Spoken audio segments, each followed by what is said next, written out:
ইফতারে সাধারণত আমরা নতুন এবং মজাদার কিছু ট্রাই করার চেষ্টা করি। তো আজকে আমি আপনাদের সাথে পেঁয়াজু বেগুনি ছাড়াও অন্য একটি অসাধারণ রেসিপি শেয়ার করব, যেটা খেতে এত মজা এবং এত ইজি রান্না করতে। তো চলুন শুরু করা যাক। এখানে আমি পুঁই শাকের পাতা নিয়েছি, এখানে মাঝারি সাইজের পাতাগুলো আমি নিয়েছি। তো এটা দিয়ে আজকে আমি রেসিপিটা তৈরি করব। এটা খেতে কিন্তু অনেক বেশি মজা। তো পুঁই শাকের খুব বড় না, মাঝারি আকারে পাতাটা এখানে নিতে হবে। তো এটাকে ধুয়ে তারপর আমি ভালো করে মেলে রাখবো যাতে পানিটা একেবারে শুকিয়ে যায়।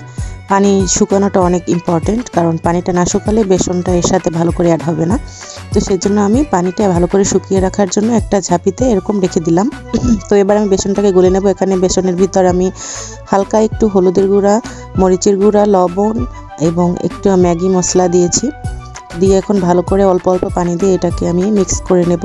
অল্প অল্প করে পানি অ্যাড করতে হবে, কারণ বেশি পানি হলে তখন আর কমানো যাবে না। তো আমি অল্প অল্প করে ভালো করে এখানে একটা কাঁটা চামচ দিয়ে মিক্স করে নিচ্ছি।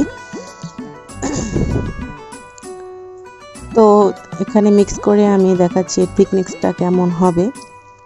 তো ভালো করে মিশানোর পর এর কনসিস্টেন্সি এরকম হবে। দেখুন, খুব বেশি পাতলাও না, আবার একেবারে খুব বেশি ঘনও না, মাঝারি সাইজের। সাধারণত বেসনে আমরা যে বেগুনি রান্না করতে যেগুলো ব্যবহার করি সেরকমই। এখানে দেখুন আমার পাতাগুলো কিন্তু পানি শুকিয়ে গিয়েছে, ড্রাই হয়ে গেছে।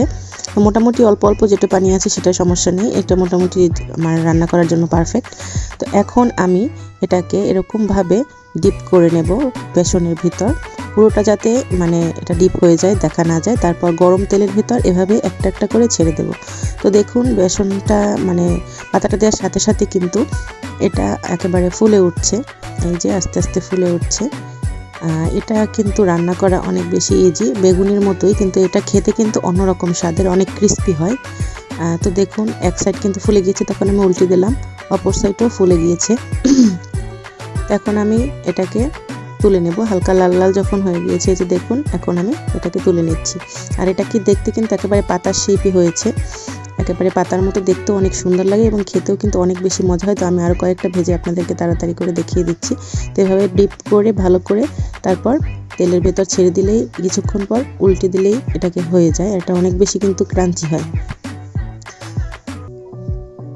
তো এবার আরও একটি আমি ভেজে আপনাকে দেখিয়ে দিচ্ছি। এটাকে মাঝারি সাইজের পাতাটা নিতে হবে এই কারণে যে মাঝারি সাইজের পাতাটা নিলে হয় কি এটা ডিপ করতে সুবিধা হয়।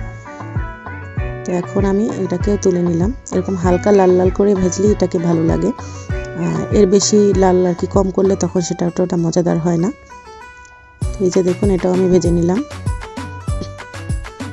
এটা ভাজতে কিন্তু খুব বেশি সময় লাগে না, অল্প সময়ের ভিতর এটা ভাজা হয়ে যায়। তো এটাকেও আমি এরকম হালকা লাল করে তুলে নিচ্ছি, দেখতেও কিন্তু অনেক বেশি মজাদার হয়েছে। তো আমার রান্না করা ডান, এটাকে ভেজে নিয়েছি। দেখুন এটাকে দেখতে কিন্তু অনেক বেশি ভালো লাগছে, আর এটা কিন্তু অনেক বেশি ক্রিস্পি ছিল, মুচমুচে ছিল। তো আপনারা এভাবে ট্রাই করে দেখতে পারেন।